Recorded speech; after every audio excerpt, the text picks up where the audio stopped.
André Mendonça is all fired up about Fábio, Lula's son.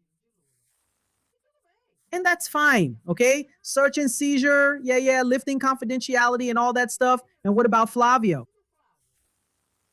It's on hold. Nothing. Dude, Flávio was caught red-handed, demanding millions from Daniel Vorcaro, stolen money. And he even had the nerve to say that they received 61 million. Where are those millions? They still haven't accounted for them to this day. And André Mendonça, so far, nothing. No search and seizure, no lifting of confidentiality, nothing at all, nothing at all. So he's going to have to start taking action. And to make matters worse, much worse, André Mendonça even went after the federal police, as if the federal police were the ones in the wrong. He was reassigning police chiefs, even though that's actually done by André Rodrigues, the general director of the federal police. It's an administrative role, but he's interfering. He said that any evidence there is, the evidence has to go to him unprocessed, to his office. Can you believe that, guys? Without forensics? Without a police report? It goes straight to André Mendonça? Did André Mendonça become a police chief? I didn't know that, Mom. He's a minister. He's a judge. He can't do that. And he's doing it. And now I heard that he's discussing a plea bargain with Daniel Vorcaro's lawyers. Whoa. He can't do that either? A plea bargain is decided by the public prosecutor's office, the federal police, or both the public prosecutor's office and the federal police together. It's not the judge. What is the judge deciding regarding Vorcaro's plea bargain? André Mendonça, it's not up to you to do that. Man, André Mendonça is doing what the Bolsonaro supporters used to say Alexandre de Moraes did, and Alexandre de Moraes never did. And no one is saying that André Mendonça is playing sheriff. He's overstepping his authority. Now, the Bolsonaro supporters are applauding André Mendonça regarding Alexandre de Moraes. They're calling for impeachment. They're always calling for impeachment, saying that Alexandre de Moraes is usurping the police chief's powers, or whatever. And it's André Mendonça who's doing this blatantly. For what? Or for whom is he doing this? Is he trying to shield someone? Or could it be that he wants to invalidate the entire process? Why?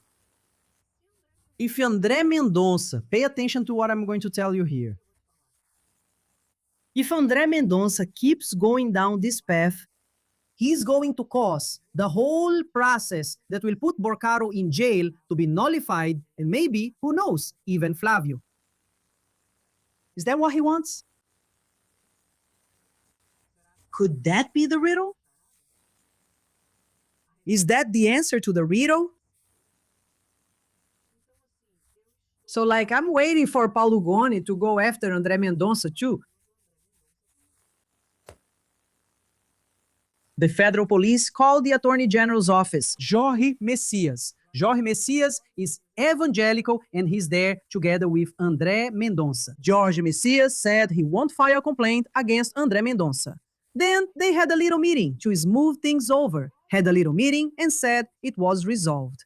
Resolved for Tavina. I'm sorry to inform the federal police, but the federal police will have to act through their unions and associations and go after André Mendonça. Otherwise, you are the ones who will lose power, federal police. And they'll have encroached on your authority. Or else, the prosecutor general has to act, because the prosecutor general can act. In fact, he really should act. The Attorney General doesn't need to be prompted to act like a judge does, like a Supreme Court justice does, like the Supreme Federal Court does. The Attorney General being prompted to act. The Attorney General has to act, regardless of being prompted. And it seems like he's acting like a judge, the Attorney General. He wants to be prompted to act, especially because he goes after justices. Someone has to set this in motion. Did you get the code? No. Oh, PGR. Where are you, PGR? You're going after Nunes Marques, at the TSC, making everything very clear, this and that, but you have to go after André Mendonça too. Put it up there, my dear. PGR, wake up, Brazil. Whoa, whoa, whoa, whoa, whoa. TSC justices emphasize that the PL cannot use Bolsonaro in their campaign, no matter what. And the result regarding the use of artificial intelligence. The full court hasn't ruled yet, but it's already clear, especially with the statement from the Attorney General, that no one can use Bolsonaro's image in the electoral process with artificial intelligence, blah, blah, blah. And Bolsonaro cannot express himself or be used politically, especially by his sons, which is why the visit was prohibited, with the Attorney General's approval. Then you ask me, okay, Andrea, but let me tell you something, Andrea. You said the campaign hasn't started, but I'm seeing people campaigning. Can you campaign already or not? I'll explain it to you. Every day, look here. Lula, Flávio Bolsonaro, and other presidential candidates kicked off their campaigns this Sunday with events across Brazil, which was this past Sunday. No, it's this coming Sunday, so it's crazy. Today's Thursday, then Friday, Saturday, and Sunday. On Sunday, everyone will kick off their campaigns. Then you say, Mom, so can I do it, Andrea? It's in the pre-campaign phase. Political advertising and the actual campaign really starts on August 16th, because until the 15th at 7 p.m. is the deadline for registering candidacies. Whoever is going to register will register, and whoever isn't won't. So until the 15th at 7 p.m. is the deadline for candidate registration. On the 16th, that's when the campaign really starts, with electoral advertising and posts on social media, asking for votes and all that. So what can be done now, Andrea? Everything, I'm not going to lie, except asking for votes. You can ask for votes. You can say, guys, I'm going to vote for Lula. Vote for Lula too. And I'm telling you guys, I'm going to vote for Lula. Vote for Lula too. Can I do this, André? I can. You can too. The one who can't is the candidate. The candidate can't ask for votes. He can't. He can say, guys, I ask for your support. He can do that. But to say, guys, vote for me or something like that, he can't. He can only do that starting on the 16th. Other than that, he can do everything else. He can give interviews. He can attend meetings. He can take part in everything, as long as he doesn't ask for votes. Just to emphasize, the candidate, you can ask, there's no problem at all. Aren't you a candidate? I'm not a candidate, so you can ask.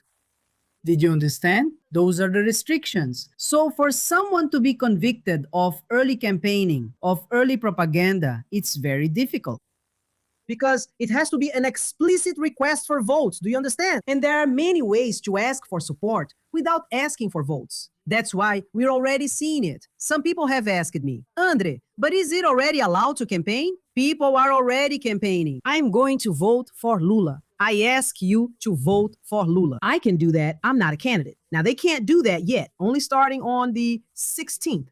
In fact, this Sunday, everyone will launch their campaigns. They're going to talk about projects, give interviews, they're going to start traveling around Brazil, and so on, without asking for votes, only starting on the 16th, okay? So pay attention to all of this. We can't waste time to see if we can get Lula a fourth term.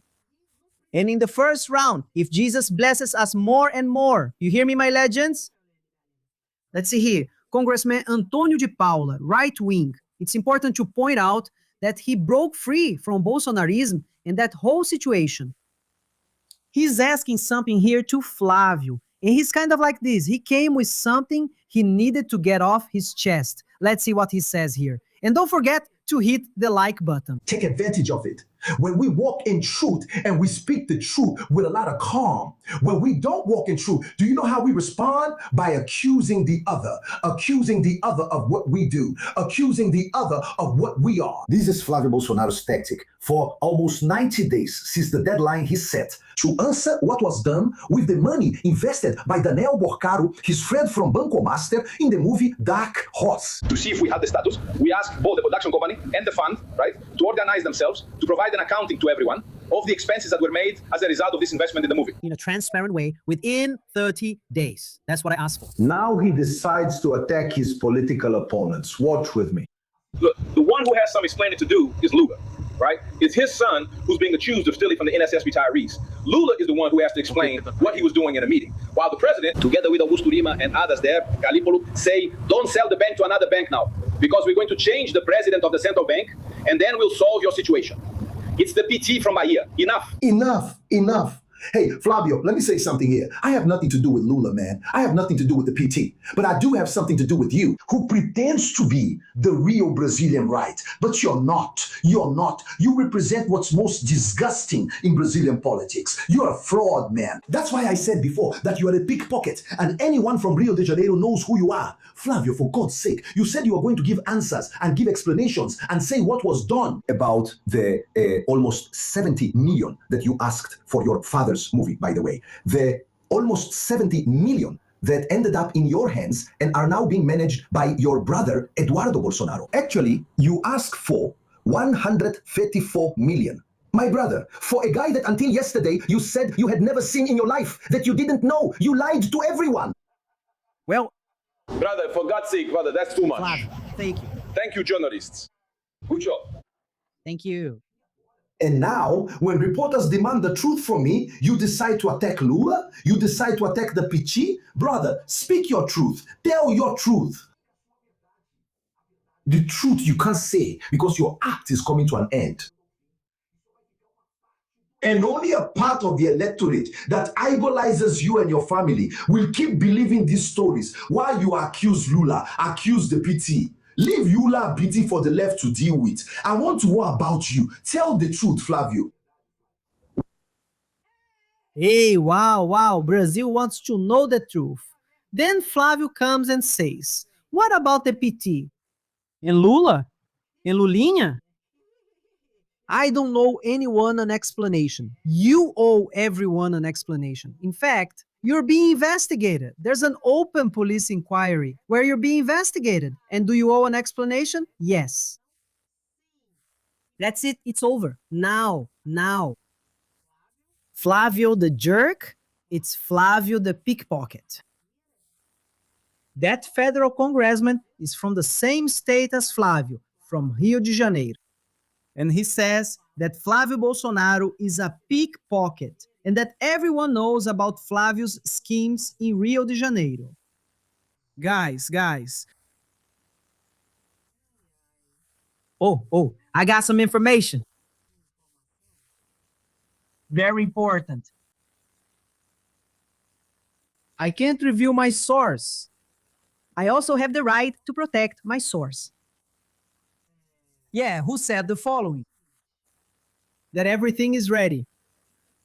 The trap for Flávio Bolsonaro is set. Yeah, just waiting for him to register his candidacy. And the dossier on the crooked dealings. Crooked dealings,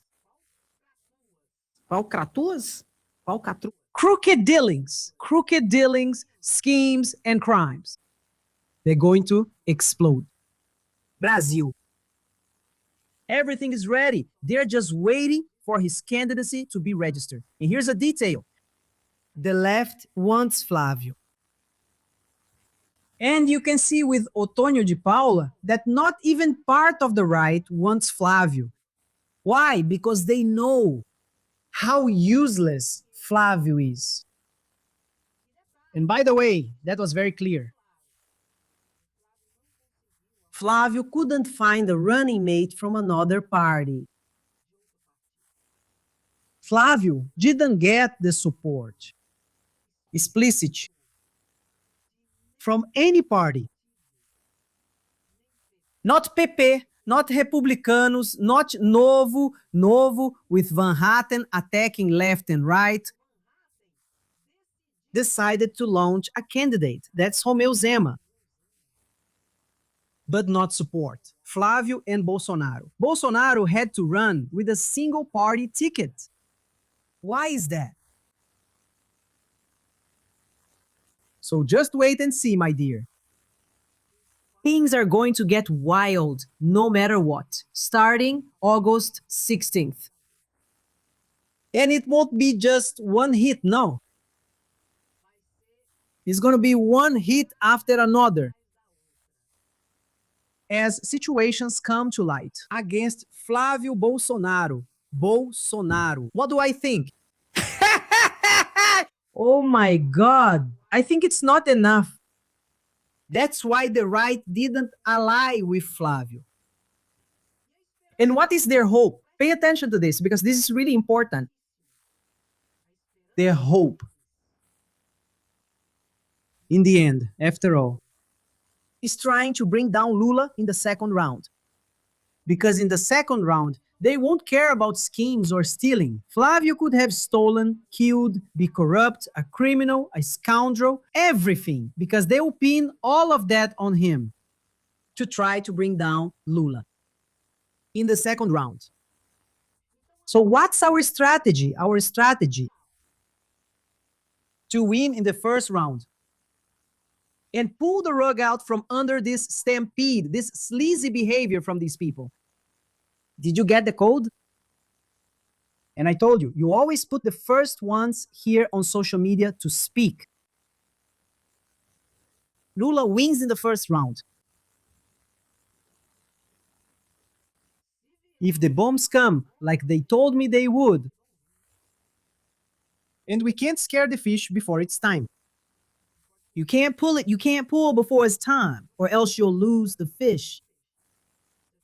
You have to let the fish bite the hook. Then you give it a tug, a little nudge. Then, if the fish is big, you'll have to tire it out.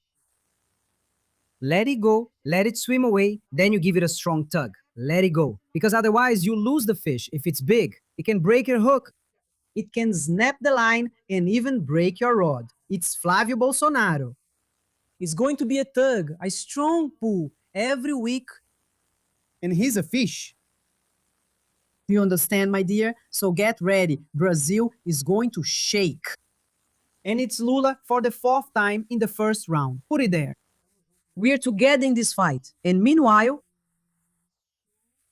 the Mason scheme. Look here, a Mason in Angra. A congressman files a complaint with the federal police over alleged favoritism toward Willy Tomás, a friend of Flávio Bolsonaro. This is that lawyer, this Willy, who was just charged this week by the federal police for involvement with social security fraud, corruption, and more. He's a friend of Flávio. They even went to the United States, to Florida, went to the casino together. Everything, look.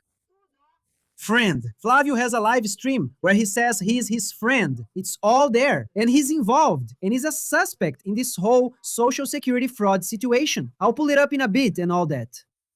Then Congressman Rogério Correia took action. And Lindenberg also took action. The federal police. Why? They discovered some documents. They got access to some documents. That this was a setup against the Brazilian national team player. Look here, my dear. Pay attention. Rogério Correia sent documents to the federal police that would show that a colonel appointed by Flávio Bolsonaro to the Federal Asset Secretariat in Rio allegedly benefited Willer Tomás in the dispute over the possession of the mansion in Ilha Cumprida with the player Richarlison. Let's listen to Congressman Rogério Correia speaking. If that's the case, it's just another scheme. It's another scheme. They scammed the Brazilian national team player. Let's see here what Rogério Correa is explaining and talking about this situation. Go ahead and criticize, but please hit the like button. Let's watch this together. Mansion in Angra dos Reis. Guys, I received proof that Richarlison was robbed. They stole his mansion outright. I'm going to show you all the documentation of this theft. And I managed to, through the access to information law. All these documents I have here are official documents. Quickly, a story. Who took over Richarlison's mansion? Willer Thomas. This lawyer, who has now become famous for scams. Well, but who else is involved in this? Flávio Bolsonaro. Now I'm going to tell a little story. Richarlison already had this mansion, and there he would walk around, host his guests. And suddenly, the wife, who was pregnant by his manager, was taken away from there, with security forces and a lot of repression. Taking from there, Mr. Willer Tomás, a very close friend of Flávio Bolsonaro, takes possession of that land. But how? How did he manage to pull off the feat of staying there? He went to the Federal Property Secretariat and requested that the possession, which belongs to the Navy, be transferred to him. He did this on May 11, 2022, Willer Thomas. And in 2 months, he had it in record time, therefore, the concession of dispossession from the Brazilian Navy. But you know what's strange? Richarlison, a year earlier, on September 20th, 2021, had also requested possession, and obviously he didn't get it. That was never analyzed. It's still shelved there to this day. It's important to highlight a date here, which is the date when they managed to transfer it from the SPU in Rio de Janeiro to Willer Thomas, July 12, 2022. Already during the electoral process, Jair Bolsonaro's defeat was already a possibility, and they needed to rush this to hand over ownership of it to Willer Thomas at the request of Flávio Bolsonaro. So, how was Mr. Willer Thomas able to achieve this? Then I will get to the Federal Assets Secretariat in Rio de Janeiro at the Superintendency through Colonel Paulo da Silva Medeiros, appointed during Bolsonaro's government as Superintendent of the Federal Assets Secretariat in Rio de Janeiro. He's the one who signs all these documents and makes things easier for Willer Thomas and, of course, for Flávio Bolsonaro to acquire this mansion. The dates are here, the documents are here. What am I supposed to do with this, Eduardo?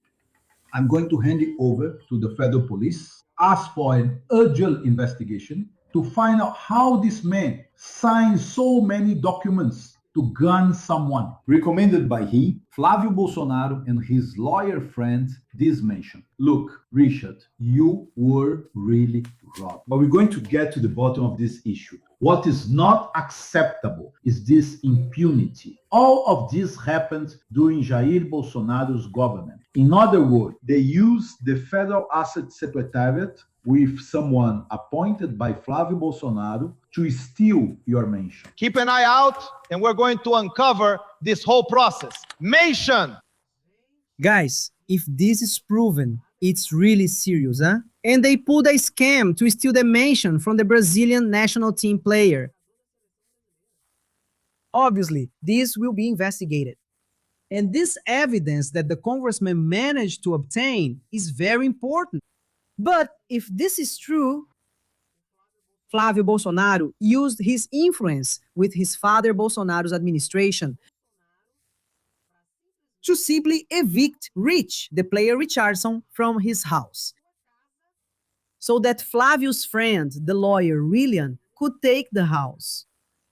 If that's true, guys, if that's proven, for God's sake, let's keep an eye on this, okay? Because this is inconceivable. This is terrible. But you know what? I don't doubt it. I don't doubt it. The candidate for governor of the state of São Paulo, pre-candidate, right? Fernando Haddad made a serious statement, gave an interview saying that his driver was followed. And it seems there was even an act of intimidation by the São Paulo military police from Tarcísio towards his driver. This is very serious, right, guys? This needs to be investigated. This is unacceptable. Shall we take a look here, Tico Tico? It's not this one, no. It's here, look. Haddad says he will question Tarcísio's administration after the military police openly followed his driver. The Secretary of Public Security states that they are investigating the circumstances and that any misconduct will be investigated. The PT candidate for governor of São Paulo says that the conduct was out of the ordinary and that the driver was shaken. What could have happened? Here's the thing, the police shouldn't do that. If the police want to, they ask you to pull over. They have the right to ask for your documents, to search the car, everything. That's standard procedure. Can they do it? Yes, they can. Now, being rough, pinning you against the car, then there's something strange going on, right? That needs to be checked because no kind of intimidation, people, against any candidate, whoever it is, can be allowed. Whether they're right wing, left wing, whoever it is, that's not acceptable. All right? And this needs to be investigated. Also, Representative Valenca Santana spoke about this situation on the floor of the Chamber of Deputies here. And I want to show you a little bit of his speech. It's something that needs to be investigated. Pay attention here, so it doesn't become a habit, right? This is very serious. The police of the state of São Paulo, under Governor Tarcísio, threatening and intimidating Governor Fernando Haddad's team. Our candidate for governor witnessed him arriving at his residence, a police car right behind the car he was in. But he thought it was nothing to worry about. And the police car kept following the car with his driver. It made no sense tailgating the car. Governor Haddad and all of us want explanations from the governor, who is turning the São Paulo police into a militia at his service. Just like the Bolsonaro family had a militia in Rio de Janeiro. We will not allow São Paulo to become a militia state, where the police leadership also has ties to organized crime.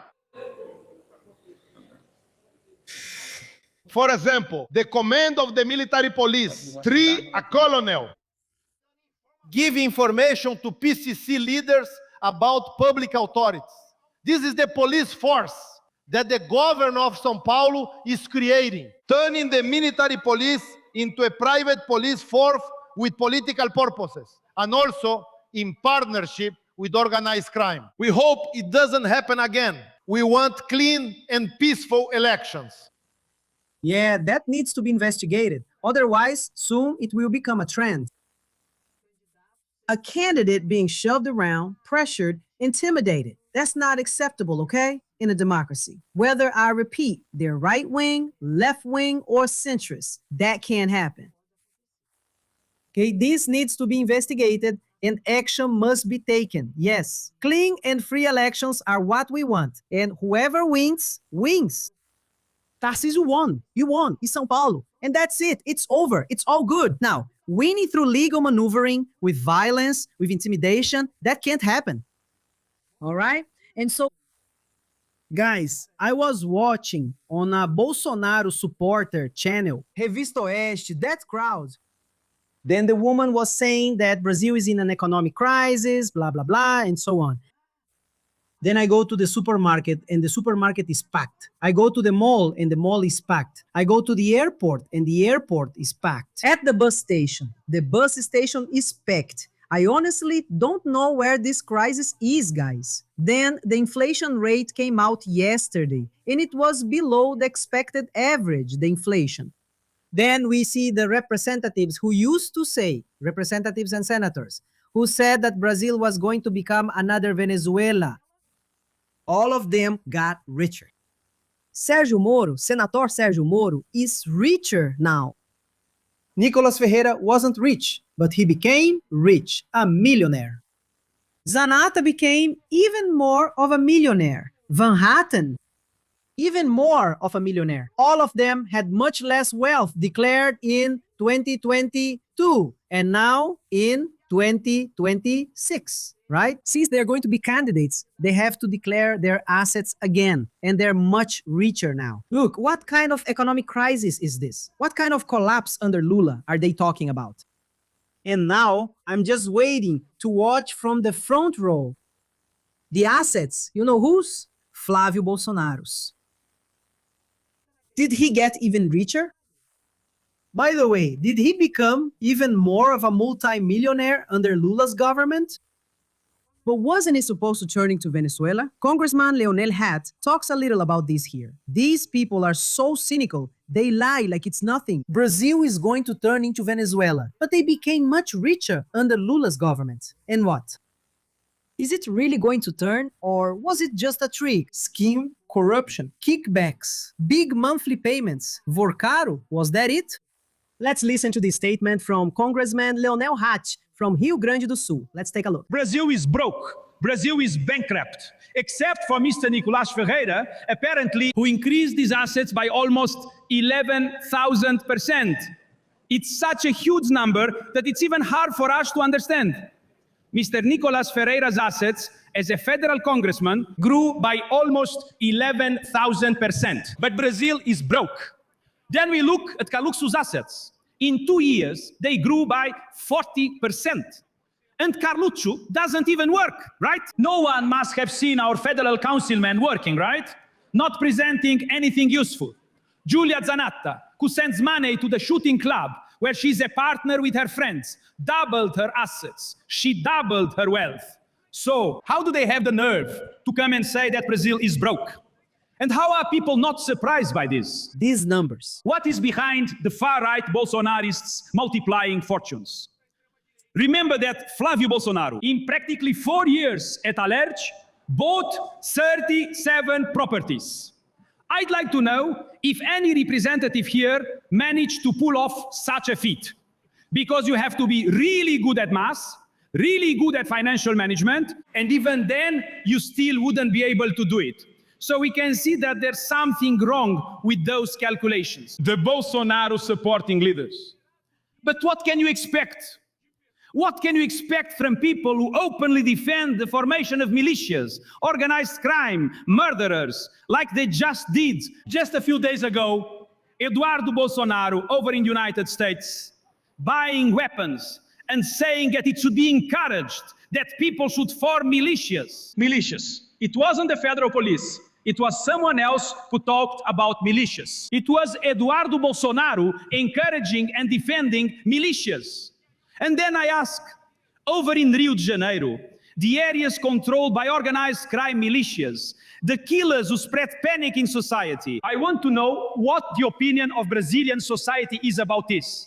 Are we going to go along with organized crime like Eduardo Bolsonaro does, like Flávio Bolsonaro does, going to give a medal to Adriano da Nóbrega, a murderer, arrested, expelled from the police, receiving a medal because he controlled the region through the militia and was the security for the illegal lottery and drug trafficking? That's the candidate. I want to know what we're going to say about this. I also want to understand what we will say regarding the threat to our sovereignty made by the United States, which says that America is the backyard of the United States, and that the Monroe Doctrine will never allow the dominance and domination of the United States in America to be questioned again. They use the word dominance. I want to know if the patriots accept being dominated. If they are going to say no, very well. Do we really have to be subordinates to Uncle Sam, to the United States, to Trump? Trump, by the way, needs to get shocked, right? I don't know if you saw this. There's a theory that now there's a woman who stays by his side, and when he falls asleep, she gives him a little shock and he wakes up. There's the video about this. I suggest you take a look. But you know what's not a lie? What's not a theory is him running away from the Air Force One plane. So the plane, right, Air Force One, he got on the plane in Turkey, heading to the United Kingdom. And there was a risk that Iran would bomb the plane. Do you know what he did? He left the team, left the journalists on the plane. He escaped through the back doors, got into a food container, went to another plane, and left everyone there. Just like that. Goodbye, let them deal with it. And there are people here in Brazil who want to follow this individual, who want this individual to have influence and destabilize our electoral process, so that later he tell everyone to go to hell and only cares about his own personal interests. By the way, there are some geologists who are already saying this. And at first, that seemed absurd to me. But some geologists are saying that the fact that the United States invaded Venezuela, several oil wells were opened, oil was extracted at an unprecedented pace. It could indeed have been responsible for the earthquake in Venezuela and Colombia. And I say this because in 2016, a Canadian oil company was identified as responsible for earth tremors in Colombia caused by oil extraction in Venezuela. And Donald Trump, he loves to say that he has already taken billions of barrels of oil from Venezuela and brought them to the United States like a Rio pirate. But our lackeys, who call themselves patriots, love this figure who is pathetic and puts the world at risk. Thank you very much. Yeah, these are very serious situations, right, folks? Very serious. Anyone who supports Trump in all of this is a Bolsonaro supporter who has bird brains, because he wants to steal from Brazil, just like he's stealing from Venezuela. That's all he wants. Now, regarding Brazil, it's doing very well, thank you, and it's experiencing economic growth, unlike what the Bolsonaro supporters are saying. But at the same time, it's confirmed because all the Bolsonaro supporters got richer during Lula's government. Or was it a scheme? Nicolás? Look here, wages are rising, poverty is falling. The minimum wage has had a real increase for the fourth time in a row, 1,621. 8.6 million Brazilians came out of poverty from 2023 to 2024. Labor income is at the highest level on record. Unemployment has dropped significantly. Growth even with high tariffs. Not even Trump's trade war stopped it. Brazil's GDP grew 2.3% in 2025 and another 1.1% in the first quarter of 2026. The IMF raised the 2026 growth projection to 2.4. Record exports and new markets opened. Brazil's GDP growth under Lula is double that of the Bolsonaro government. Under the Bolsonaro government, from 2019 to 2022, GDP was 1.4 per year, while under Lula, from 2023 to 2026, 2.8 per year, and unemployment at one of the lowest rates in history at 5.6 in 2025. The lowest on record. 103 million people employed, a record number of people working. More than 1.2 million formal jobs created in a year. Is this the crisis? It's a big lie, right, guys? It's a big made-up story from those Bolsonaro supporters who are desperate. Because their scaredy cat candidate has never managed anything. He doesn't know anything, and he's going to lose to Lula. He'll even lose his way home. Put that in. Lula, four-time winner. Meanwhile, look here. Federal police investigate embezzlement of education funds and legislative earmarks. In total, 9 search and seizure warrants are being carried out in Maranhão, authorized by the Federal Supreme Court. These operations were authorized by Justice Flávio Dino. Flávio Dino is going after them, guys. 9 search and seizure operations in the state of Maranhão, in several municipalities. Why? They took money from legislative earmarks and made it disappear. They diverted it. That's the suspicion. That's why the minister authorized several search and seizure operations, right? Everything is under seal, but the federal police are out on the streets carrying out this operation. Flávio Dino is brave, isn't he? To stir up that hornet's nest. Because behind these earmarks, what do you have? You have mayors. What else? There could be deputies and senators involved, right? And here's another very important decision. Dino, Gilmar, Moraes, and Zanin are ordering judges from 7 courts to return exorbitant payments. Another blow. This has never happened in the history of the Brazilian judiciary. The Federal Supreme Court ordered 7 courts to return money that was paid to judges and appellate judges. Those so-called perks, which have already been banned by the Federal Supreme Court and endorsed and confirmed by the National Council of Justice, where the salary cap must be respected. And even so, they still got a little extra. They can receive up to 35 over the cap. And even so, they want to get more. And this was discovered. And now, the Federal Supreme Court ordered them to return it. Again, we have to emphasize that the one who first took the bull by the horns back then was who? Flávio Dino. He's the guy. Flávio Dino is the guy together with Alexandre de Moraes at the Federal Supreme Court. Congratulations. Hit the like button, like, comment, and share. There's a highlight at 4:30 p.m. here on the channel. At 8 p.m.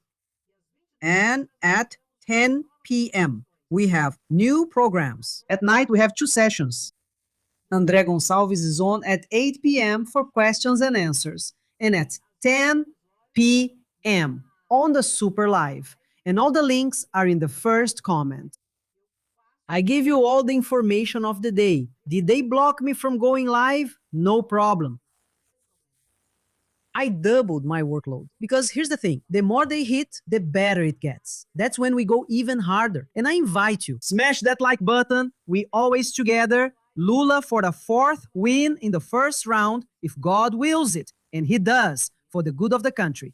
Kisses. See you on the next live stream. Bye-bye. Take care.